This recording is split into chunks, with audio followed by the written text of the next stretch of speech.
এই ড্রামার শুরুতেই আমরা ফিমেল লিড নিয়ানকে দেখতে পাই, যে কিনা মডার্ন যুগ থেকে একটা ড্রামার ভিতরে ঢুকে এসেছে এবং এখানেও একটি রাজার বউয়ের চরিত্রে এসেছিল, যে কিনা এই ড্রামার মেল লিড এবং তার নাম হচ্ছে জিয়াং। আজকে ওদের বিয়ের প্রথম রাত ছিল। জিয়াং তখন সমস্ত দাসীদেরকে এখান থেকে বের করে দেয় এবং নিয়ানের সাথে অনেক খারাপ আচরণ করতে থাকে। এমন মনে হচ্ছিল যেন ও নিয়ানকে সহ্যই করতে পারে না। এমনকি জিয়াং এখানে সাথে করে নিজের অন্য এক উপপত্নী ঝেনকে নিয়ে এসেছিল নিয়ানকে জ্বালানোর জন্য। ও তো নিয়ানের সামনেই ঝেনের সাথে রোম্যান্স করতে শুরু করে। তবে এসব কিছুতে নিয়ানের কোনো যায় আসে না। নিয়ান তো এসব কিছুই ভাবছিল যে ও এখন এখান থেকে কি করে ফেরত যাবে। পরের দিন সকাল হয়ে যায়। দেখা যায় রাজমাতা ওদের খোঁজ খবর নেওয়ার জন্য আসছে, যেটা বুঝতে পেরে জিয়াং এবং ঝেন তো অনেক ভয় পেয়ে যায়। এদিকে নিয়ান কিছু একটা ভাবে। সিন এখানেই কাট হলে আমরা দেখতে পাই রাজমাতা ভিতরে ঢুকে এসেছে এবং দেখতে পাই যে জিয়াং আর নিয়ান তো একসাথেই শুয়ে আছে।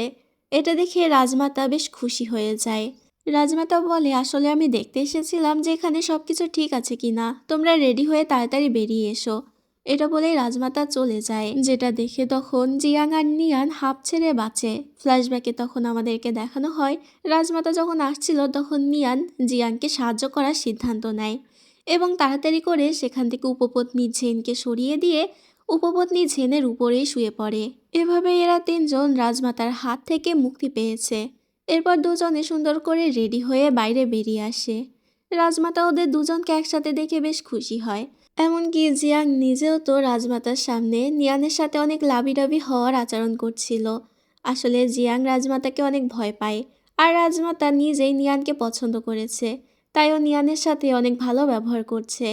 রাজমাতা তখন বলে, আজ আমি তোমাদের জন্য একটি ধর্মীয় অনুষ্ঠান রেখেছি, তাই দুজনে তাড়াতাড়ি চলে এসো। এটা বলেই রাজমাতা চলে যায়। রাজমাতা চলে যেতেই জিয়াং নিয়ানের দিকে অনেক রাগী দৃষ্টিতে তাকায় আর ওকে ধমক দিয়ে বলে, এইটুকু ভালো ব্যবহার করেছি বলে এটা ভেবো না যে আমি তোমাকে মেনে নিয়েছি। আসলে আমি তোমাকে অনেক ঘৃণা করি।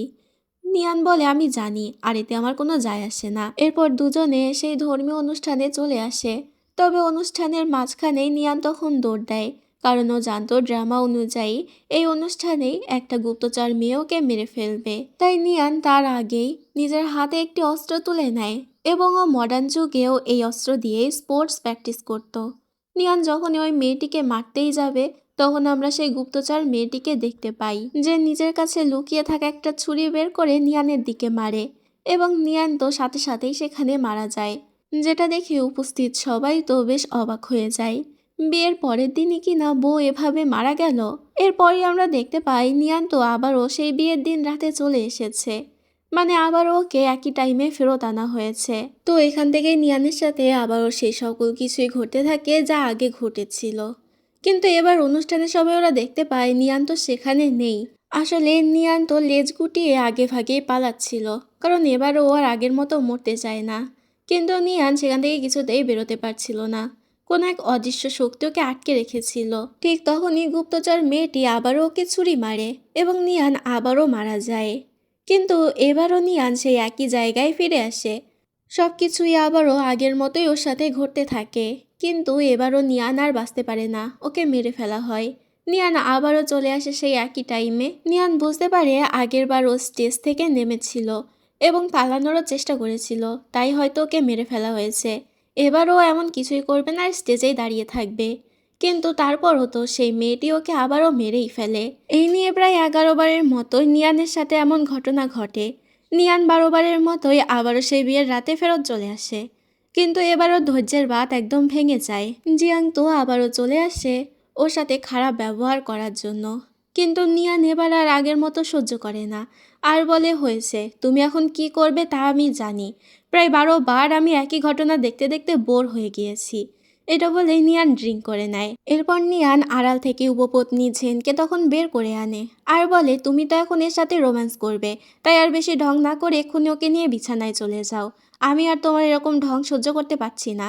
এদিকে ওর এমন ব্যবহার দেখে জিয়াং তো বেশ রেগে যায় আর ওকে থাপ্পড় মেরে বসে। নিয়ান বলে, এক কাজ করো, আমাকে মারতে মারতে এখানেই মেরে ফেলো, তাহলে সব সমস্যার সমাধান হয়ে যাবে। জিয়াং বলে, তোমাকে আমি মারতে পারবো না, কারণ এখন যদি আমি তোমাকে মেরে ফেলি তাহলে রাজমাতার কাছে আমি কি উত্তর দেব? কিন্তু তোমাকে শাস্তি তো অবশ্যই পেতে হবে। রাজাকে তুমি অবমাননা করেছো, যার জন্য আজ সারা রাত তুমি বাইরে হাঁটু গেড়ে বসে থাকবে। নিয়ান বলে, এর জন্য তুমি পরে পস্তাবে। এটা বলে নিয়ান তো বাইরে চলে আসে এবং তখন বৃষ্টি হচ্ছিল। নিয়ান সেই বৃষ্টির মধ্যে বসে বসে ভাবতে থাকে কি করে ও আবার আগের দুনিয়ায় ফেরত চলে যাবে। আর এখান থেকে আমরা জানতে পারি মডার্ন যুগে নিয়ান তো একটা ড্রামা পাগল মেয়ে ছিল। সারাদিন খালি ড্রামা দেখতেই থাকতো, ঠিক তোমার আর আমার মতো। এমনই একদিন ও যখন ড্রামা দেখছিল তখন ওর ফোনে কোনো একটা সমস্যা হয়। নিয়ান যখন সেটা ঠিক করার চেষ্টা করে তখনই সেখানে একটা ম্যাজিক হয় আর নিয়ান সেই ড্রামার ভিতরেই ঢুকে যায় এবং এখান থেকে এই কাহিনীগুলো শুরু হয়েছে। তো এর পরের দিন সকালবেলা নিয়ানের যখন ঘুম ভাঙে তখন ও নিজেকে খাটে দেখতে পায় এবং কাল সারা রাত বৃষ্টিতে ভেজার কারণে ওর তো অনেক জ্বর এসেছিল, যেটাতে রাজমাতা তো জিয়াংকে অনেক বকা দিতে থাকে যে তুমি নিজের বউয়ের সাথে এমন ব্যবহার কি করে করতে পারো। রাজমাতার ভয়ে জিয়াং তখন নিয়ানের কাছে ক্ষমা চায়। এখানে উপপত্নী ঝেনও ধরা পড়ে গিয়েছিল। রাজমাতার রেগে উপপত্নী ঝেনকে শাস্তি দেয় আর ওকে ঘরবন্দি করতে বলে। রাজমাতা এরপর জিয়াং এবং নিয়ানের হাত একসাথে রাখে আর বলে যেহেতু নতুন বিয়ে হয়েছে তাই তোমরা গিয়ে এখন আমাদের বাগান বাড়ি থেকে ঘুরে আসো। তাছাড়া আমি খুব তাড়াতাড়ি নাতি নাতনির মুখও দেখতে চাই। এখানে জিয়াংয়ের মাথায় তো অন্য কোনো প্ল্যান চলছিল। নিয়ান ভাবতে থাকে প্রত্যেক বাড়ি তো ওই অনুষ্ঠানের জন্য মারা যায়, কিন্তু এবার হয়তো বাগানবাড়ি যাওয়ার কারণেও বেঁচেও যেতে পারে। পরেও অন্য কোনো উপায় খুঁজে নেবে নিজের দুনিয়ায় ফিরে যাওয়ার জন্য। তো পরের দিনে আমরা দেখতে পাই ঘুরতে যাবে বলে জিয়াং তো এখানে নিয়ানের জন্য ক্যারেজ নিয়ে অপেক্ষা করছিল। অনেকক্ষণ হয়ে যাওয়ার পরও নিয়ান আসে না, যেটাতে জিয়াং তখন রেগে যায় আর বলে আমি আর অপেক্ষা করব না, তুমি ক্যারেজ চালাও। ঠিক তখনই পোটলা পুটলি বেঁধে সেখানে নিয়ান হাজির হয় আর তাড়াতাড়ি ক্যারেজে উঠতে যায়, যেটা দেখে জিয়াং রেগে যায় আর বলে তুমি ক্যারেজে কেন উঠছো, তুমি এই ক্যারেজে যেতে পারবে না। নিয়ান বলে এত বড় ক্যারেজ, আমি একটু গেলে কি হয়, তোমার কি জায়গা কম পড়বে নাকি। তবে জিয়াং তখন রেগে সেই পোটলা পুটলিগুলো নিচে ফেলে দেয় আর ওকে দাস দাসীদের সাথে আসতে বলে। তবে নিয়ান কিছুতেই হাল ছাড়ার পাত্রী না। নিয়ান আবারও সেগুলো নিয়ে ক্যারেজে উঠে বসে। ক্যারেজে যাওয়ার সময় নিয়ান তো অনেক খাবার খাচ্ছিল, মানে ওর তো কোনো খেয়ালই ছিল না যে সামনে রাজা বসে আছে। জিয়াং তো কোনো মতলব পাচ্ছিল যে কিভাবে ওকে ক্যারেজ থেকে বাইরে বের করা যায়। জিয়াং তখন বলে আমার পানির পিপাসা পেয়েছে, যাও আমার জন্য ক্যারেজের বাড়ি থেকে পানি আনো। নিয়ান বলে আমি কেন আনতে যাব, নিজেরটা নিজে করে খাও। জিয়াং বুঝতে পারে এভাবে ওকে ক্যারেজ থেকে বের করা যাবে না, অন্য কোনো মতলব পাঠতে হবে। জিয়াং তখন বলে তুমি জানো তোমার থেকে উপপত্নী জেন অনেক ভালো, সে আমার অনেক কেয়ার করে।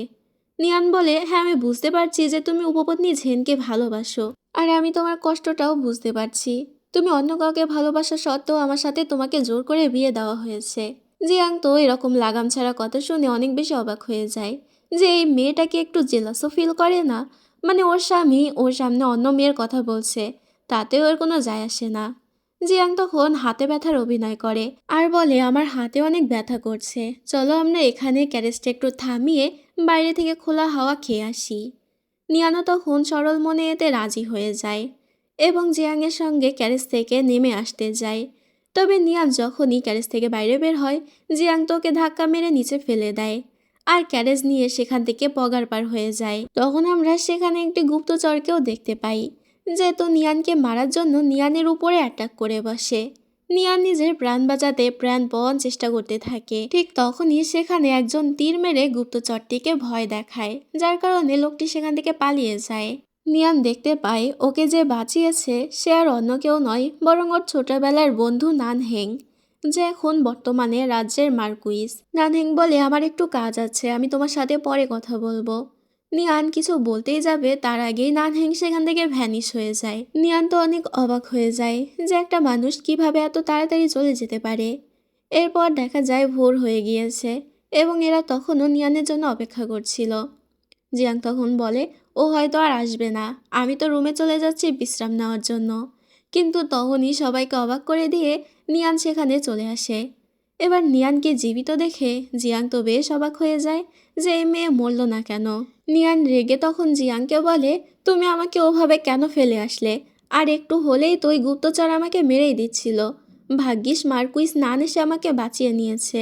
এগুলো বলেই নিয়ান তখন বাড়ির ভিতরে ঢুকে যায়। কিন্তু বাড়ির ভিতরে ঢুকতেই কিছু একটা দেখে নিয়ান অনেক ভয় পেয়ে যায় আর তাড়াতাড়ি গিয়ে জিয়াংকে জড়িয়ে ধরে। আসলে সেটা একটা খরগোশ ছিল।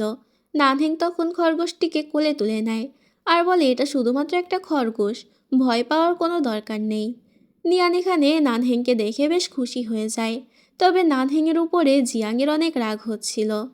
এরপর দেখা যায় ওই গুপ্তচর আসে জিয়াংয়ের সাথে দেখা করতে আর জিয়াংয়ের কাছে ক্ষমা চেয়ে বলে আমি আমার কাজ করতে পারিনি।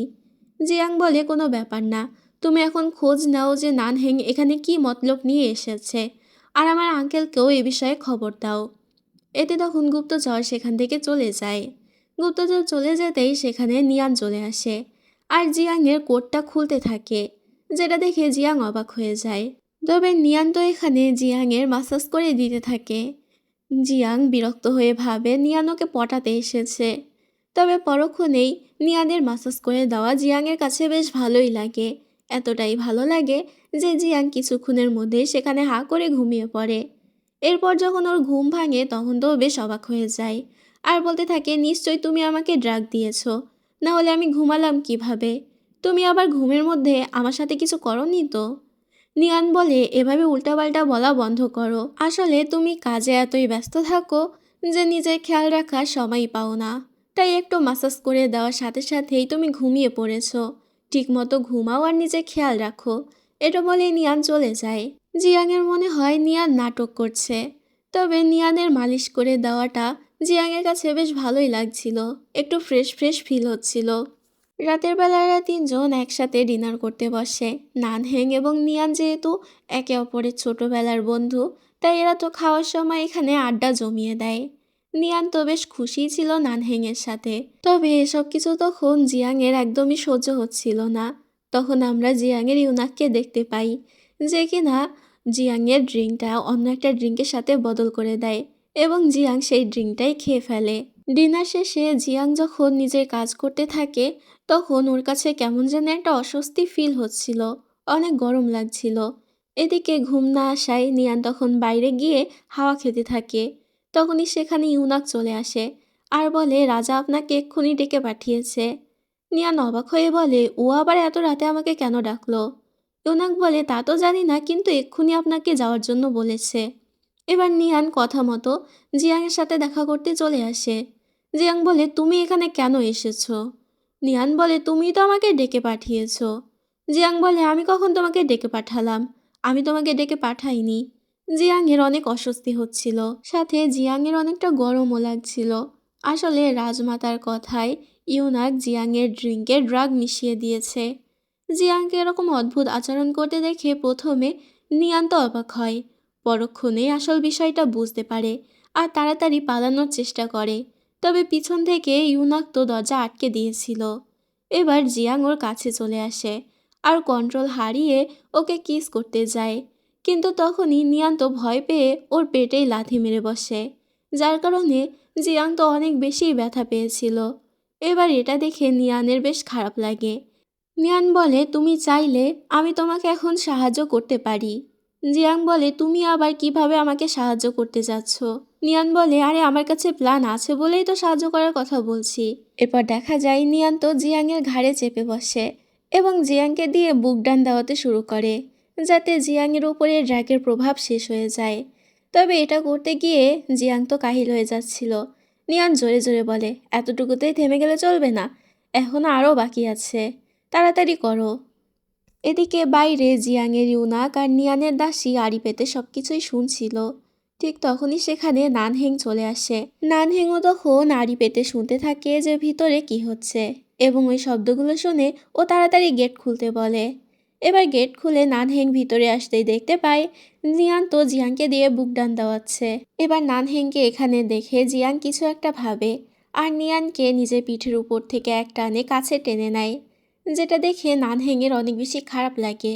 এ থেকে আমরা বুঝতে পারি নানহেং হয়তো নিয়ানকে পছন্দ করে। নিয়ান তখন নানহেংকে সত্যিটা বলতে যায় যে ও শুধুমাত্র জিয়াংকে এখানে ব্যায়াম করাচ্ছিল। তার আগেই জিয়াং তোর মুখ চেপে ধরে আর কিছু বলতে দেয় না। এরপর জিয়াং তখন নানহেংকে বলে আমার এখানে কেমন যেন একটু ভয় লাগছে, মনে হচ্ছে আমি এখানে সেফ না, তুমি কিছু একটা করো। নানহেং বলে চিন্তা করবেন না, কড়া পাহারা দেওয়া হচ্ছে, আপনি এখানে একদমই সুরক্ষিত আছেন। জিয়াং বলে, আরে আমি সেটা বলতে চাইনি। আসলে আমি একটা ইঁদুর দেখেছি, আর ইঁদুরে আমি প্রচণ্ড ভয় পাই। তাই তুমি এক কাজ করো, আজ সারা রাত আমার রুমের বাইরে পাহারা দাও। নানহিং তখন বলে, আচ্ছা ঠিক আছে। এটা বলেই নানহিং সেখান থেকে চলে যায়। নিয়ান ওর পিছনে যেতে গেলে জিয়াং ওকে আটকে ফেলে আর বলে, তুমি কোথায় যাচ্ছ? তুমি আজ এখানেই থাকবে আর আমাকে ব্যায়াম করাবে। নিয়ান বলে, এমনিতেই আমি ইঁদুর ভয় পাই, তার উপরে তুমি নাকি এই রাজ্যের রাজা হয়েও ইঁদুরে ভয় পাও। এখন যদি সত্যি ইঁদুর চলে আসে তাহলে আমাকে কে বাঁচাবে? উল্টো দেখা যাবে আমাকেই তোমাকে বাঁচাতে হচ্ছে। তবে তারপরও জিয়াং নিয়ানকে যেতে দেয় না আর বলে, আমি বলেছি আজ তুমি আমাকে ব্যায়াম করাবে, মানে করাবে, এখান থেকে কোথাও যেতে পারবে না। তো এরপর দেখা যায় নিয়ান জিয়াংকে দিয়ে ব্যায়াম করাতে থাকে। তবে জিয়াং তো এখানে নিজের জালে নিজেই ফেঁসে গিয়েছিল। নিয়ান ওকে এমনভাবে ব্যায়াম করাতে থাকে যে জিয়াংয়ের অবস্থা ডাল হয়ে যায়। জিয়াং তো চেঁচাতে থাকে আর নিয়ান বলে, এটুকুতে হবে না, আরও জোরে করতে হবে। তুমি এটুকুতে এত কাহিল হয়ে যাও কেন বলো তো? এবার বাইরে থেকে এসব কিছু এরা তিনজন শুনছিল এবং এরা তো অন্য কিছুই ভেবে নেয়। নানহিংয়ের তো এগুলো কিছুতেই সহ্য হচ্ছিল না, যতই হোক ও নিয়ানকে পছন্দ করে। এদিকে ব্যায়াম করানো শেষ হয়ে গেলে নিয়ান জিয়াংয়ের গা হাত পা মালিশ করে দিতে শুরু করে এবং যেটা জিয়াংয়ের কাছে অনেক ভালো লাগে। জিয়াং সেখানে কিছুক্ষণ পরই ঘুমিয়ে পড়ে এবং ঘুমের মধ্যে একটা বাজে স্বপ্ন দেখে বলতে থাকে, মা প্লিজ আমাকে ছেড়ে যেও না। এবার এটা শুনে নিয়ান বুঝতে পারে জিয়াং হয়তো কোনো স্বপ্ন দেখছে, তাই ও তখন জিয়াংকে ঠিকভাবে শুইয়ে দেয় এবং নিজেও তখনও জিয়াংয়ের পাশেই শুয়ে পড়ে। তখন ঘুমের মধ্যেই জিয়াং নিয়ানের দিকে ফিরে শোয়, যেটাতে নিয়ানের হার্টবিট তো অনেক বেড়ে যায়। এদিকে আমরা সেই রাতেই উপপত্নী জেনকে দেখতে পাই, যে খবর পেয়েছিল রাজা নিয়ানকে নিয়ে ঘুরতে এসেছে, তাই ও তো ঘরবন্দি থাকা অবস্থা থেকে পালিয়ে এখানে চলে এসেছে এবং এখানে ওর মাথায় অন্য কোনো একটা প্ল্যান চলছিল। পরের দিন সকালে জিয়াংয়ের ঘুম ভাঙলেও জেনকে নিজের পাশে দেখতে পাই। জেন তখন বলে, আমি আপনাকে মিস করছিলাম, যার কারণে আপনাকে দেখার জন্য চলে এসেছি। এরপর দেখা যায় জিয়াং নিয়ানকে নিয়ে শিকারে আসে এবং ও একটি পাখি শিকার করে আর নিয়ানকে বলে, তুমি ওটা গিয়ে আমার জন্য নিয়ে এসো। নিয়ান যখন সেটা আনতে যায় সেই ফাঁকে ওকে রেখে সেখান থেকে জিয়াং চলে যায়। এবার আমরা সেই গুপ্তচরকে দেখতে পাই যে নিয়ানকে মারার জন্য ওর উপরে অ্যাটাক করে। এদিকে জিয়াং তখন ফিরে এসে জেনের সাথে সময় কাটাচ্ছিল। তখন নানহিং সেখানে এসে জিজ্ঞেস করে, নিয়ান কোথায়? জিয়াং বলে, আমি ওকে শিকারে নিয়ে গিয়েছিলাম। এটা শুনে জেন বলে, আপনি আমাকে কেন নিয়ে যাননি? জিয়াং রেগে তখন ওকে ধাক্কা দেয় আর নানহিংকে জিজ্ঞেস করে, কেন নিয়ান এখনো আসেনি? নানহিং তো অনেক বেশি রেগে গিয়েছিল। তারপরও তখন বলে, আপনি জানেন যে নিয়ান হচ্ছে জেনারেলের মেয়ে, যদি নিয়ানের কিছু হয়ে যায় তাহলে জেনারেল কিন্তু আপনাকে ছাড়বে না। এটা শুনে জিয়াং তখন অনেক বেশি রেগে যায়, তবে নানহিং ওকে পাত্তা না দিয়ে চলে যায়। অন্যদিকে নিয়ান জঙ্গলের পথ দিয়ে পালাচ্ছিল। কেউ একজন ওর কাঁধে হাত রাখলে নিয়ান তো ভয় পেয়ে যায়, কিন্তু এটা তো নানহিং ছিল, যেটা দেখে নিয়ান তখন কাঁদতে কাঁদতে বলতে থাকে, আজকে সারাদিন দৌড়াতে দৌড়াতে আমার পা ব্যথা হয়ে গিয়েছে। এতে নানহিং ওকে কোলে করেই বাড়িতে নিয়ে আসে এবং সোজা যেয়ে জিয়াংয়ের সামনে থামে। নানহিং তখন নিয়ানের হাতে কাটা দাগ দেখতে পায়, তাই তখন ওকে ওষুধ লাগানোর জন্য নিয়ে যেতে চায়। তবে জিয়াং তখন নিয়ানের হাত ধরে ফেলে আর বলে, নিয়ান কোথাও যাবে না, আমি ওকে ওষুধ লাগিয়ে দেবো। এবার নিয়ানকে নিয়ে এদের দুজনের মধ্যে টানাটানি হতে শুরু করে, যেটাতে জিয়াং রেগে গিয়ে তখন নিয়ানকে নিজের কাছে আনিয়ে আর কিস করে দেয়। নিয়ান নিজেকে ছাড়ানোর চেষ্টা করে, তবে জিয়াং ছাড়ে না। তখন সেখানে ইউনাক এমপ্রেসের চিঠি নিয়ে চলে আসে, যেখানে এমপ্রেস ওদেরকে তাড়াতাড়ি সেই ধর্মীয় অনুষ্ঠানের জন্য ডেকে পাঠিয়েছে। এটা শুনে নিয়ানের মন খারাপ হয়ে যায়, কারণ ও তো প্রত্যেকবার এই অনুষ্ঠানেই মারা যেত। পরের দিন সকাল সকাল নিয়ান জিয়াংয়ের জন্য খাবার নিয়ে চলে আসে, তবে ঝেন তো আগে খাবার নিয়ে চলে এসেছিল। নিয়ান এখানে জিয়াংকে খাবার সার্ভ করে দেয়, তবে জিয়াং সেটা খায় না, যেটা নিয়ে দুজনের মধ্যে তর্ক হয়, যেটা দেখে ঝেন তখন নিয়ানের আনা খাবারটা খেয়ে নেয়। তবে খাবারটা খেতেই ওর শরীর খারাপ করতে থাকে। এবার এটা দেখে জিয়াং তো নিয়ানের উপরেই রাগ করে। নিয়ান বলে, আমি তো শুধুমাত্রই খাবারের মধ্যে মাংস মিশিয়েছিলাম, যাতে আজকের অনুষ্ঠানটা কোনোভাবে ক্যান্সেল করা যায়। জিয়াং তারপরও রেগে নিয়ানকে সেখান থেকে বের করে দিতে বলে। নিয়ান যেতে যেতে তখন বলতে থাকে, এই অনুষ্ঠানে একটা ডান্সিং গার্ল মানে একটা গুপ্তচর মেয়ে আমাকে মারতে আসবে। এটা শুনে জিয়াং তো অনেক বেশি অবাক হয়ে যায়। তো শেষমেশ নিয়ানকে সেই অনুষ্ঠানে যেতেই হয়, কিন্তু আগে ভাগে গিয়ে ও সেই মেয়েটিকে চেক করতে থাকে যে মেয়েটির কাছে কোথায় ছুরি আছে। তবে অনেক খোঁজার পরও মেয়েটির কাছ থেকে কিছুই পায় না।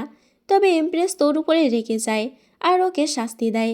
তবে নিয়ান অনেক খুশি ছিল যে এবারও বেঁচে গিয়েছে। তখন নানহেং এসে ওর পাশে বসে পড়ে।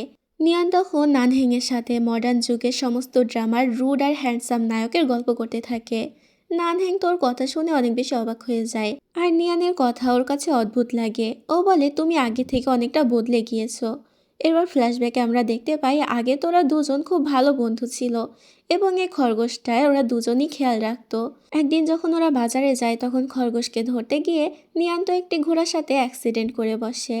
এবার নানহেং ওকে বাঁচাতে যাবে, তার আগে সেখানে জিয়াং চলে আসে। জিয়াং নিয়ানকে সেখানে বাঁচিয়ে নেয়। এসব কিছু মনে করে নানহেং নিয়ানকে জিজ্ঞেস করে, যদি সেদিন আমি তোমাকে বাঁচাতাম তাহলে তুমি কাকে চয়েস করতে? তবে নিয়ানের কোনো উত্তর দিতে পারে না। তবে অন্যদিকে আমরা দেখতে পাই যে এই ঘোড়া অ্যাক্সিডেন্টের প্ল্যানটা তো জিয়াং এবং জিয়াংয়ের আঙ্কেল মিলেই করেছিল, এবং প্রত্যেকবার যে নিয়ানকে ওই অনুষ্ঠানের দিন একটি মেয়ে মেরে ফেলতো সেই মেয়েটিকেও তো জিয়াং নিজেই ভাড়া করেছিল। তবে এবার যেহেতু নিয়ান আগেই বলে দিয়েছিল আমাকে কেউ এই অনুষ্ঠানে মারতে আসবে, তখন জিয়াং নিজের প্ল্যান চেঞ্জ করে ফেলে, যার কারণে এবারের অনুষ্ঠানে নিয়ান তো বেঁচে গিয়েছিল। পরের দিন সকালে নিয়ান এক্সারসাইজ করছিল, তখন সেখানে ওর মেয়ে শিহুয়া চলে আসে, যার অবস্থা অনেক খারাপ ছিল। আসলে উপপত্নী জেন ওকে অনেক মেরেছে, যেটাতে নিয়ান অনেক বেশি রেগে যায় আর জেনের কাছে চলে আসে। জেনকে সুস্থ দেখে নিয়ান বুঝতে পারে তার মানে ওই দিন জেন নাটক করেছিল খাবার খেয়ে অসুস্থ হওয়ার। জেন বলে, আসলে মাংস এবং ডিমে আমার ফুড পয়জনিং হয়ে যায়। নিয়ান তখন কিছু ডিম দেখিয়ে বলে, তুমি এক্ষুনি এই ডিমগুলো খাবে। জেন বলে, আমি এগুলো খেতে পারবো না। তবে নিয়ান এই কথা শুনতে ওকে থাপ্পড় মেরে দেয়, যেটাতে জেন কান্না করে বলে, আমি এক্ষুনি মহারাজকে নালিশ করব। জেন জিয়াংয়ের কাছে নালিশ করতে যেতে গেলে নিয়ান ইচ্ছে করে ওকে ল্যাং মেরে ফেলে দেয় আর নিজেও পায়ে ব্যথার অভিনয় করতে থাকে। নিয়ান বলে, তুমি আমাকে ইচ্ছা করে ফেলে দিলে তাই না? এক্ষুনি এর জন্য তুমি নিজেকে 20টা থাপ্পড় মারবে। জেন বলে, আমি এক্ষুনি মহারাজকে সবকিছু বলবো। নিয়ান বলে, আমি জানি না মহারাজ আমাকে কি শাস্তি দেবে এটা জানার পর, কিন্তু আমি যদি রাজমাতার কাছে তোমার নামে নালিশ করি তাহলে তুমি তো বাঁচবে না। এটা শুনে জেন তখন ভয় পেয়ে নিজেকে থাপ্পড় মারতে শুরু করে। এরপর নিয়ান অনেক খুশি হয়ে তখন বাইরে বেরিয়ে আসে। ঠিক তখনই সেখানে চলে আসে জিয়াং। জিয়াং অনেক খুশি ছিল এবং ও এখানে নিয়ানের সাথে অনেক ভালো ব্যবহার করতে থাকে, যেটা দেখে নিয়ানের তো সন্দেহ হয়। তবে জিয়াং ওকে জড়িয়ে ধরে আর নিয়ানের গাল টিপে দিয়ে বলে, আজকে রাতে তুমি আমার রুমে চলে এসো সময় মতো। নিয়ানের মনে হয় জিয়াং হয়তো আজকে ওকে মারার প্ল্যান করেছে, তাই ওর যেতে অনেক ভয় লাগছিল। শিহুয়া ওকে এরকম চিন্তা করতে নিষেধ করে, তবে নিয়ানের চিন্তা যায় না। তাই ও তখন জেনের কাপড় পরে জিয়াংয়ের কাছে আসে। জিয়াং এটা দেখে অবাক হয়ে যায়। নিয়ান তখন অনেকভাবে চেষ্টা করতে থাকে যাতে জিয়াং ওকে রেখে এখান থেকে জেনের কাছে চলে যায়। তবে জিয়াং হার মানার পাত্র না। জিয়াং এখানে ওর কাছে যাওয়ার চেষ্টা করে, তবে নিয়ান ওকে লাথি মেরে সরিয়ে দেয়, কিন্তু পরক্ষণেই আবার ওর সাথে ড্রিঙ্ক করে যাতে ও রেগে না যায়। এরপর নিয়ান ঘুমিয়ে যাওয়ার অ্যাক্টিং করতে থাকে। জিয়াং তখন ওকে জড়িয়ে ধরে শুয়ে পড়ে আর বলে, যখন আমি তোমাকে ঘৃণা করতাম তখন তুমি আমাকে চাইতে, আর এখন তোমার সাথে ভালো ব্যবহার করছি এখন তুমি আমাকে পাত্তা দিচ্ছ না। নিয়ান তো এগুলো শুনতে পায়। নিয়ান মনে মনে ভাবে, সত্যি কি জিয়াং বদলে গেল নাকি? তবে জিয়াংয়ের মনে এখানে অন্য একটি প্ল্যান চলছিল। আসলে ও জানতো নিয়ান ঘুমায়নি, তাই ইচ্ছা করে এই কথাগুলো বলেছে। পরের দিন সকালবেলা উঠে নিয়ান জিয়াংকে কাপড় পরতে হেল্প করে। তবে এই সময় জিয়াং তো নিয়ানের সাথে ফ্লার্ট করতে থাকে আর নিয়ানকে কিস করে দেয়। এরপরও কোলে করে নিয়ানকে নিজের রয়্যাল কোর্টে নিয়ে আসে আর নিয়ানকে কথা দেয় এখন থেকে সবসময় ওর সাথে ভালো ব্যবহার করবে। আসলে জিয়াং এগুলো রাজমাতাকে ইমপ্রেস করার জন্য বা বিশ্বাস অর্জন করার জন্য করছিল। তবে নিয়ানের সাথে সময় কাটাতে গিয়ে এখানে নিয়ানকে ভালো লাগতে শুরু করে জিয়াংয়ের। এরপর আমরা রাজমাতাকে দেখতে পাই, যার কাছে জিয়াংয়ের বাকি উপপত্নীরা এসে নালিশ করে যে নিয়ান নাকি ওদের সাথে অনেক বাজে ব্যবহার করেছে। তবে নিয়ান সেখানে এসে একজনকেও চিনতে পারে না আর বলে, এদেরকে আমি কখনো দেখি পর্যন্ত নি। এদিকে জেন কমপ্লেন করেছিল নিয়ান নাকি ওর মুখ নষ্ট করে দিয়েছে। তবে নিয়ান তখন সবার সামনে ওর মুখ খুলে ফেলে আর দেখতে পাই যে ওর মুখে তো কিছুই হয়নি। তখন জিয়াং সেখানে আসে এবং সমস্ত উপপত্নীদেরকে শাস্তি দিয়ে সেখান থেকে নিয়ানকে কোলে নিয়ে চলে যায় রাজমাতাকে দেখানোর জন্য, যেটা দেখে রাজমাতা তো খুশি হয়ে যায়। তবে নানহেংয়ের কাছে এটা একদমই ভালো লাগে না। এরপর জিয়াং গোসল করতে আসে, যেখানে নিয়ান তখন সেখানে এসে ওকে হেল্প করতে থাকে। নিয়ান বলে, আপনার উচিত সমস্ত উপপত্নীদের সাথে ভালো ব্যবহার করা। এতে তখন জিয়াং ওর কাছে চলে যায় আর বলে ঠিক আছে, কিন্তু আমার ভালোবাসা আমি শুধু তোমাকেই দিতে পারবো। এটাও বলেই তখন জিয়াং নিয়ানকে জড়িয়ে ধরে। এরপর নিয়ান নিজের হাতে জিয়াংয়ের জন্য মডার্ন যুগের বিভিন্ন রান্না করে আনে, তবে সেগুলোর গন্ধ জিয়াংয়ের একদমই পছন্দ হয় না। জিয়াং সেগুলো নিয়ে যেতে বলে, তবে নিয়ান তখন জোর করে ওকে টোফু খাইয়ে দেয়। নিয়ান বলে এই টোফুটা কোকাকোলার সাথে খেলে আরও বেশি মজা লাগতো। তবে জিয়াং বুঝতে পারে না এই কোকাকোলাটা আবার কি জিনিস। নিয়ান বলে তুমি এখন থেকে নিজের সমস্ত সমস্যা আমার সাথে শেয়ার করবে, আমি তোমাকে বোঝার চেষ্টা করব। এটা বলেই ও জিয়াংকে জোর করে হ্যাঁ বলায়। জিয়াং তখন সোজা ওকে কিস করে দেয়। আর এখানে দুজন একে অপরকে কিস করতেই যাবে, তখনই সেখানে জিয়াংয়ের আঙ্কেল চলে আসে। এটা দেখে নিয়ান তাড়াতাড়ি সেখান থেকে চলে যায়। নিয়ানকে এভাবে পালাতে দেখে জিয়াং তো হাসতে থাকে। এরপর নিয়ান জানতে পারে যে ঝেন নাকি প্রেগনেন্ট, তো ঝেন তখন এসে ওর কাছে উপহার চায়। এতে তখন নিয়ান বলে তোমার যেটা ইচ্ছা তুমি সেটাই নিয়ে নাও। জেন তখন নিয়ানের কাছ থেকে নিয়ানের ওয়েডিং পেন্ডেন্টটা চায়, যেটা রানী হিসেবে নিয়ানের জন্য অনেক ইম্পর্টেন্ট। শিহুয়ার মানা করার পরও নিয়ান তো ঝেনকে সেটা দিয়েই দেয়। এরপর নিয়ান যখন প্যালেসে হাঁটছিল তখন সেখানে একজন জেনারেল চলে আসে আর নিয়ানকে বকাবকি করতে থাকে যে ও কেন নিজের ওয়েডিং পেন্ডেন্টটা দিয়েছে। তবে নিয়ান তো এখানে ওনার সাথে খারাপ ব্যবহার করে। পরে নিয়ান তখন নিজের দাসীর থেকে জানতে পারে এটা আসলে ওর বাবা। নিয়ান তখন নিজের বাবাকে বলে আসলে আমি তো আপনার সাথে একটু মজা করছিলাম। নিয়ানের বাবা কিছুই বলে না আর ওকে ওর ফেভারিট চকলেট দিয়ে সেখান থেকে চলে যায়।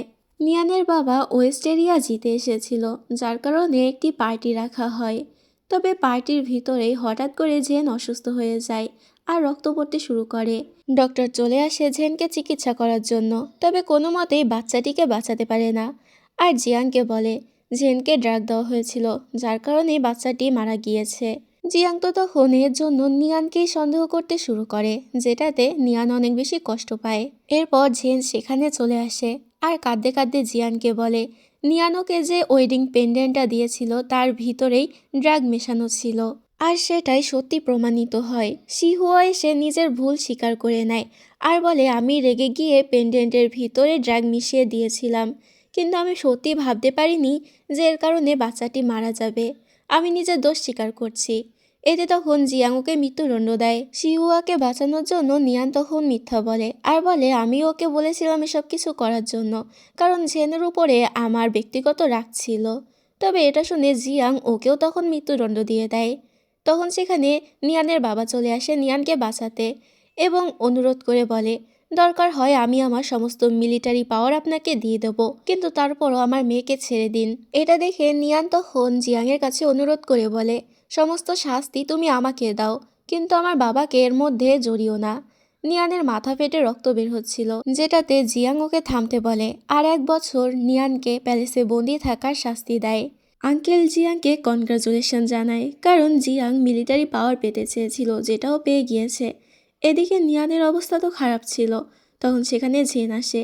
এখান থেকে ঝেনের কাছ থেকেও জানতে পারে আসলে ঝেন ইচ্ছা করে শিহুয়াকে ফাঁসিয়েছে।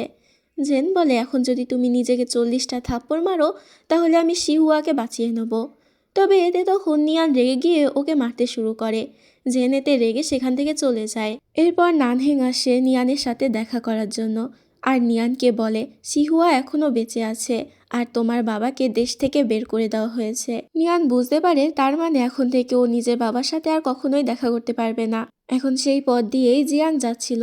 জিয়াং সেখানে নানহেংকে দেখে অনেক রেগে যায় আর তখনই ও নিয়ানের রুম পরিবর্তন করে দেয় যাতে নানহেং ওর সাথে দেখা না করতে পারে। এরপর নিয়ানের শাস্তিও বাতিল করা হয়, কারণ জিয়াং প্রমাণ পেয়ে গিয়েছিল নিয়ান আসলে নির্দোষ। ছাড়া পেতেই নিয়ান তো সোজা নানহেংয়ের সাথে দেখা করতে আসে, যেখানে নিয়ান তখন ঝেন আর জিয়াংকে একসাথে দেখতে পায়। আসলে নিয়ান ওদের দুজনকে এখানে ডেকেছে, কারণ ও চায় জিয়াং এবং ঝেন একে অপরের সাথে সমস্ত কিছু ঠিক করে নিক। ও আর ওদের মধ্যে কোনো রকম বাধা হয়ে দাঁড়াতে চাচ্ছিল না, কোনো রকমভাবে নিজের দুনিয়ায় ফেরত যাওয়ার চেষ্টা করছিল। নানহেং ওকে সাথ দেয়, কিন্তু জিয়াং তো আগে থেকেই ঝেনের চালাকি ধরে ফেলেছিল এবং ওর কাছে প্রমাণও হয়ে গিয়েছিল যে বাচ্চাটি 3 দিন আগেই মারা গিয়েছিল। কিন্তু ঝেন তো নিয়ানকে ফাঁসানোর জন্যই মিথ্যা নাটকটা করেছে, যার কারণে জিয়াং এখন ঝেনের উপরে অনেক বেশি রেগে যায় আর ওর গলা চেপে ধরে। ঝেন তো কিছু বলার সুযোগই পাচ্ছিল না। এগুলো দেখে নিয়ান অনেক বেশি অবাক হয়ে যায়। ঠিক তখনই জিয়াংকে মারার জন্য কিছু লোক সেখানে চলে আসে এটাতে জিয়াং তখন সেই লোকগুলোর সাথে লড়াই করতে শুরু করে। জিয়াংকে বাঁচানোর জন্য নিয়ান এবার পানিতে লাফ মারে, যেটা দেখে জিয়াং সেই লোকগুলোকে তাড়াতাড়ি মেরে ফেলে আর পানিতে লাফ দেয় নিয়ানকে বাঁচিয়ে আনার জন্য। এখন তোমাদের এটা মনে হতেই পারে যে নিয়ান কেন পাগলের মতো বারবার জিয়াংকে বাঁচাতে যায়। আসলে মডার্ন লাইফে নিয়ান জিয়াংকেই পছন্দ করে, তবে এই লাইফেও তো জিয়াং ঝিয়েনকে পছন্দ করত এবং নিয়ানকে কোনো রকম পাত্তা দিত না। এবার এসব কিছু স্বপ্ন দেখে নিয়ানের ঘুম ভেঙে যায়। ও তখন শিহুয়াকে সেখানে দেখতে পায়। আসলে জিয়াং শিহুয়াকে ছাড়িয়ে দিয়েছে। সবাই সেখান থেকে চলে গেলে জিয়াং তখন ওর উপরে অনেক বেশি রাগ করে। তুমি সাঁতার জানো না, তারপরও কেন পানিতে লাফ মারতে গেলে? এটা বলেই জিয়াং নিয়ানকে জড়িয়ে ধরে। এরপর আমরা জানতে পারি যারা জিয়াংকে মারতে এসেছিল তাদেরকে আর অন্য কেউ নয়, বরং জিয়াংয়ের আঙ্কেলই পাঠিয়েছিল। আসলে সে জিয়াংকে মেরে জিয়াংয়ের সমস্ত ক্ষমতা নিজে পেতে চায়। এ কারণে পিঠ পিছু উনি জিয়াংকে মারার ষড়যন্ত্র করছে। এদিকে নানহেংয়ের কিছু একটা সন্দেহ হয়, তাই নানহেং তখন নিজের সিক্রেট গার্ডকে বলে যারা জিয়াংকে মারতে এসেছিল তাদের বিষয়ে খোঁজ নিতে। এদিকে জিয়াং নিয়ানের কথা ভেবেই মনে মনে হাসছিল, যেটা দেখে ইউনাকো তখন হেসে ফেলে। এতে তখন জিয়াং রেগে গিয়ে ওকে তাড়াতাড়ি নিয়ানকে ডেকে আনতে বলে, তবে নিয়ান আসতে মানা করে দেয়, যেটাতে জিয়াংয়ের অনেক বেশি রাগ হয়। এরপর ইউনাক নিয়ানকে গিয়ে বলে মহারাজ অনেক অসুস্থ হয়ে পড়েছে, তাই সে আপনাকে তাড়াতাড়ি ডেকে পাঠিয়েছে। এবার জিয়াংয়ের অসুস্থতার কথা শুনে এমপ্রেস তাড়াতাড়ি নিয়ানকে নিয়ে ওকে দেখতে যায়, যেখানে জেন আগে থেকেই ছিল। তবে ইউনাক বলে মহারাজ কারোর সাথে দেখা করবে না, শুধুমাত্র নিয়ানকে ডেকেছে। এতে নিয়ানকে বাধ্য হয়ে ভিতরে যেতে হয়। নিয়ান দেখে জিয়াংয়ের তো অনেক জ্বর এসেছে, তাই তখন ও ইউনাককে ওষুধ আনতে বলে। কিন্তু আসলে জিয়াংয়ের কিছুই হয়নি। জিয়াং তো শুধুমাত্র অসুস্থ হওয়ার নাটক করছিল নিয়ানের সাথে দেখা করার জন্য। আর নিয়ান প্রথমে সেটা বিশ্বাস করে নেয়, কিন্তু তখনই নিয়ান সেখানে একটি হিটার পায়। আসলে এই হিটার দিয়েই জিয়াং নিজের গা গরম করেছিল। এবার জিয়াং তো ধরা পড়ে যায়, যেটাতে নিয়ান তখন রাগ করে চলে যেতে চাইলে জিয়াং ওকে টেনে নিজের পাশে শুইয়ে দেয় আর ওকে জড়িয়ে ধরে। এদিকে আমরা নিয়ানের বাবাকে নানহেংয়ের সাথে দেখতে পাই, যে দেশে ফিরে এসেছিল কারণ জিয়াং তার শাস্তি বাতিল করেছে। অপরদিকে জিয়াং নিয়ানকে নিয়ে একটি টেম্পেলে আসে আর নিজের জীবনের কাহিনী শোনায়। ওর বাবার মৃত্যুর পরে ওকেই রাজা বানানো হয়। রাজা হওয়ার পরে ওকে নিজের শত্রুদেরকে একা হাতেই শেষ করতে হয়েছে। এমনকি এরপর থেকে মহলেই ওর উপরে আক্রমণ করা হতো, ওকে মারার চেষ্টা করা হতো। এমনকি রাজমাতাও তখন ওকে পছন্দ করতো না, কারণ জিয়াং রাজমাতার সৎ ছেলে আর রাজমাতার আসল ছেলে হলো নানহেং। তবে নানহেং যেহেতু ছোট ছিল এই কারণে ওকে রাজা বানাতে পারেনি সে, এবং জিয়াংকেই রাজা বানাতে হয়েছিল। রাজা হওয়ার পরও জিয়াংয়ের কাছে কোনো রকম পাওয়ারই ছিল না। জিয়াংকে অনেক স্যাক্রিফাইস করে সমস্ত পাওয়ার জোগাড় করতে হয়েছে। এসব কিছু শুনে নিয়ানের খারাপ লাগে। নিয়ান বলে এখন থেকে আমি তোমাকে প্রোটেক্ট করব। তখনই সেখানে স্নোফল শুরু হয়ে যায়। নিয়ানের কাছে স্নোফল অনেক ভালো লাগে, তাই ও তখন এনজয় করতে থাকে। তবে হঠাৎ করে ও পড়ে যেতে শুরু করলে জিয়াং এসে ওকে ধরে ফেলে আর এখানে জিয়াং নিয়ানকে কিস করে দেয়। অপরদিকে জিয়াংয়ের আঙ্কেলকে আমরা দেখতে পাই, যে তখন নানহেং এবং নিয়ানের বাবার কাছে আসে আর বলে জিয়াং এসব কিছু জেনের সাথে মিলে আপনার বিরুদ্ধে ষড়যন্ত্র করেছিল, যাতে সে আপনার মিলিটারি পাওয়ার নিয়ে নিতে পারে, এবং জিয়াং তো নিয়ানকে মারতেও চায়। এটা শুনে নিয়ানের বাবা অনেক ঘাবড়ে যায়। আঙ্কেল বলে তাড়াতাড়ি নিয়ানকে বাঁচান। এতে তখন নানহেং তাড়াতাড়ি নিয়ানের কাছে চলে আসে আর নিয়ানকে সব কিছু বলে। নিয়ানের এগুলো বিশ্বাস হতে চায় না যে জিয়াং এমন করতে পারে। তবে নানহেং ওকে জোর করে সেখান থেকে নিয়ে যেতে শুরু করে। তখনই নানহেংয়ের উপরে কেউ একজন তলোয়ার দিয়ে অ্যাটাক করে। নানহেং সেই অ্যাটাক থেকে বেঁচে তো যায় ঠিকই, কিন্তু জিয়াং সেখানে চলে আসে আর নানহেংকে তাড়াতাড়ি অ্যারেস্ট করতে বলে। নিয়ান এখানে নানহেংকে বাঁচাতে চায়, তবে জিয়াং তখন ওকে জোর করে সেখান থেকে নিয়ে যায়। এরপর জিয়াং জেলে আসে নানহেংয়ের সাথে দেখা করতে। নানহেং বলে আমি আগে থেকেই জানতাম তুমি নিয়ানকে মারার চেষ্টা করছো, কিন্তু তুমি আমার বড় ভাই বলে আমি তোমাকে কিছুই বলিনি। জিয়াং বলে আমিও দেখবো তুই কি করতে পারিস আমার। এটা বলে জিয়াং চলে যায়। এরপর জিয়াং নিয়ানের সাথে দেখা করতে আসে, তবে নিয়ান ওর সাথে দেখা করে না আর বলে তুমি যদি এখান থেকে না যাও তাহলে আমি এই মহল ছেড়েই চলে যাব। জিয়াং এতে সেখান থেকে চলে যায়, কিন্তু পরের দিন সকালবেলা শিহুয়া দরজা খুলে দেখতে পায় জিয়াং তো নিয়ানের রুমের সামনেই সারা রাত ধরে বসেছিল। এটা তখন শিহুয়া তাড়াতাড়ি গিয়ে নিয়ানকে বলে। নিয়ান এটা শুনেও বেশ অবাক হয়ে যায়। আসলে জিয়াং ঠিক করে নিয়েছিল যতক্ষণ না নিয়ান ওর সাথে দেখা করছে ততক্ষণ ও কোথাও যাবে না। নিয়ানও জেদ করে ওর সাথে দেখা করে না। এদিকে সমস্ত উপপত্নীরা এবং সার্ভেন্টরা এসে জিয়াংকে অনুরোধ করতে থাকে চলে যাওয়ার জন্য। এত আওয়াজ সহ্য করতে না পেরে নিয়ান রেগে বেরিয়ে আসে। জিয়াং তখন সবাইকে সেখান থেকে পাঠিয়ে দেয় আর নিয়ানের সাথে একা কথা বলতে থাকে। ও নিয়ানকে বলে, কি করলে তোমার রাগ কমবে?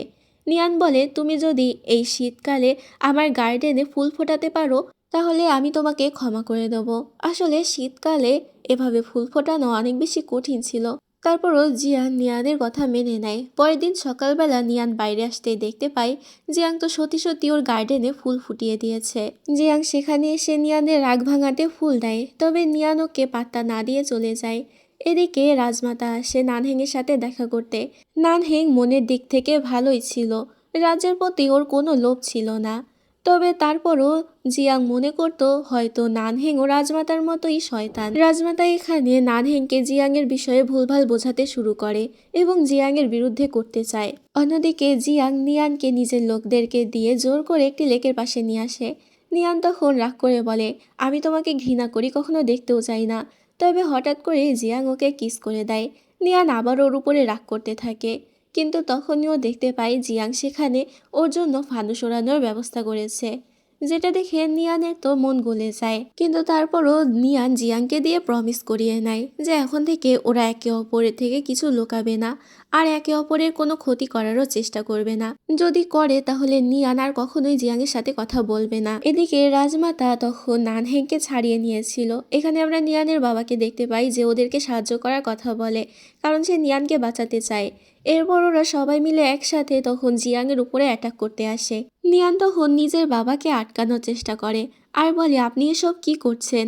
রাজার উপরে কেন অ্যাটাক করতে এসেছেন? এটা তো দেশদ্রোহ করার সমান। আপনি এক্ষুনি এখান থেকে চলে যান। কিন্তু এর আগে আঙ্কেলের সৈন্যরা ওদেরকে চারদিক থেকে ঘিরে ফেলে। নিয়ান তখন জিয়াংয়ের কাছে নিজের বাবার প্রাণ ভিক্ষা চায়। তবে আঙ্কেল তখন বলে, ওরা আপনাকে মারার জন্য এসেছিল, তাই ওদেরকে ক্ষমা করা কিছুতেই যাবে না। এবার নিয়ানের বাবা বুঝতে পারে তার মানে আঙ্কেল ওদেরকে ইচ্ছা করেই ফাঁসিয়েছে। সব কিছুর জন্য জিয়াংয়ের অনেক রাগ হচ্ছিল। নিয়ান তখন নিজের গলায় তলোয়ার ধরে আর বলে, আপনি আমার বাবাকে যেতে দিন, না হলে আমি নিজেকে মেরে ফেলবো।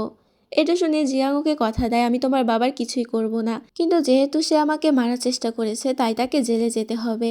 এখানে জিয়াং নানহেংকে বিষ খাইয়ে মৃত্যুদণ্ড দেয়, যেটা দেখে নিয়ান তো অনেক বেশি কষ্ট পায় আর এখান থেকে চলে যাওয়ার সিদ্ধান্ত নেয়। তবে আমরা সেই গুপ্তচর মেয়েটিকে দেখতে পাই যে নিয়ানের উপর অ্যাটাক করে নিয়ানকে সেখানেই মেরে ফেলে এবং নিয়ান সেখান থেকে ভ্যানিশ হয়ে যায়। কিন্তু এবার মরার পরে নিয়ান আবারও তো সেই বিয়ের দিন রাতেই চলে আসে, মানে যে লুপেও ফেসে গিয়েছিল আর কি সেখানেই চলে আসে। তবে এবার নিয়ান তো সোজা গিয়ে জিয়াংকে জড়িয়ে ধরে। নিয়ানের সবকিছু মনে থাকলেও জিয়াংয়ের কিছুই মনে ছিল না, তাই ও রেগে গিয়ে নিয়ানকে ধাক্কা মেরে ফেলে দেয়। নিয়ান তখন সব কিছু শেষ করার জন্য একটি প্ল্যান তৈরি করে এবং পাগল হওয়ার অ্যাক্টিং করতে থাকে আর সবাইকে জ্বালাতে শুরু করে। রাজমাতা তখন ওর এই জ্বালা সহ্য না করতে পেরে ওকে এখান থেকে দূরে কোথাও পাঠিয়ে দেওয়ার ব্যবস্থা করে। জিয়াংকে রেখে নিয়ানের যেতে একদমই ইচ্ছা করছিল না, তবে আর কোনো উপায়ও ছিল না। এদিকে জিয়াং তো খুশি হয়ে ঝেনকে বিয়ে করার প্রস্তুতি নিচ্ছিল। তবে হঠাৎ করে সেখানে স্নোফল শুরু হলে ঝেন নাচতে শুরু করে। এটা দেখে জিয়াংয়ে তখন নিয়ানের কথা মনে পড়তে থাকে। নিয়ান মন খারাপ করে জিয়াংয়ের কথাই ভাবছিল, তখনই সেখানে জিয়াং চলে আসে, যেটা দেখে নিয়ান অবাক হয়ে যায়। জিয়াং ওকে সোজা জড়িয়ে ধরে, কারণ ওর সব কিছুই মনে পড়ে গিয়েছে। এরপর থেকে জিয়াং নিয়ানের সাথে টাইম কাটাতে শুরু করে, তবে হঠাৎ করে ও ভ্যানিশ হয়ে যায়। নিয়ান তো সব জায়গায় ওকে খুঁজতে থাকে, তবে কোথাও পায় না। এটাতে নিয়ানের মন আবারও খারাপ হয়ে যায়। তবে হঠাৎ করে সেখানে আবারও জিয়াং চলে আসে, জিয়াংকে দেখেও জড়িয়ে ধরে। তবে জিয়াং যে ভ্যানিশ হয়ে গিয়েছিল সেটা তো নিজেই জানতো না। এরপর থেকে হঠাৎ হঠাৎ করেই জিয়াং গায়েব হতে থাকে, আবারও ফিরে আসতে থাকে, যেটাতে নিয়ান তো অনেক বেশি বিরক্ত হয়ে যায়। এরপর নিয়ান নানহেংয়ের সাথে দেখা করতে আসে, কারণ নানহেংকে দিয়ে ও একটি মেডিসিন আনিয়েছিল। নিয়ান তখন নানহেংকে বলে, তুমি আমার সব থেকে ভালো বন্ধু, আমি তোমার উপকার কখনো ভুলবো না। তবে নানহেংয়ের মন খারাপ ছিল, কারণ ও তো নিয়ানকে মনে মনে পছন্দ করত, কিন্তু নিয়ানকে পাওয়া হয়তো ওর পক্ষে সম্ভব নয়। পরের সিনে আমরা দেখতে পাই নিয়ান এবং জিয়াং একটি টেম্পলে আসে এবং একে অপরের সাথে বিয়ে করে। এখানে দুজনে মিলে ওয়াইন খেয়ে নেয়। তবে যে ওয়াইন ওরা খেয়েছিল সেই ওয়াইনে নিয়ান আগে থেকেই বিষ মিশিয়ে রেখেছিল, যেটা ও নানহেংকে দিয়ে আনিয়েছিল আর কি। এরপর দুজনে সেখানে একসাথেই মারা যায়। এবার একসাথে মারা যাওয়ার কারণে নিয়ান নিজের দুনিয়ায় ফিরে আসতে পারে। নিয়ান তখন এটা ভেবেই কান্না করতে থাকে, হয়তো ও আর জিয়াংয়ের সাথে কখনোই দেখা করতে পারবে না। এরপর নিয়ান মডার্ন যুগের একটি টেম্পলে চলে আসে এবং পাশে একটি বেঞ্চে বসে সময় কাটাতে থাকে। তবে হঠাৎ করে অন্যদিকে ফিরলে ও সেখানে জিয়াংকে দেখতে পায়, যে কিনা ওর দিকেই তাকিয়েছিল। নিয়ান সোজা গিয়ে ওকে জড়িয়ে ধরে আর কান্না করতে থাকে। আসলে জিয়াংয়ের এবার সবকিছুই মনে ছিল, যার কারণে ও নিয়ানকে নিজে থেকেই খুঁজে নিয়েছে। এবং আমি তোমাদেরকে আগেই তো জানিয়েছিলাম মডার্ন যুগেও জিয়াং আছে, যে কিনা নিয়ানকে পাত্তা দিত না। তবে সবকিছু মনে পড়ে গিয়েছে বলে ও নিয়ানের কাছে চলে এসেছে। এই হ্যাপি এন্ডিংয়ের মাধ্যমে ড্রামাটি শেষ হয়ে যায়। তো তোমাদের কাছে এই ড্রামাটি কেমন লেগেছে তা অবশ্যই কমেন্ট করে জানিও।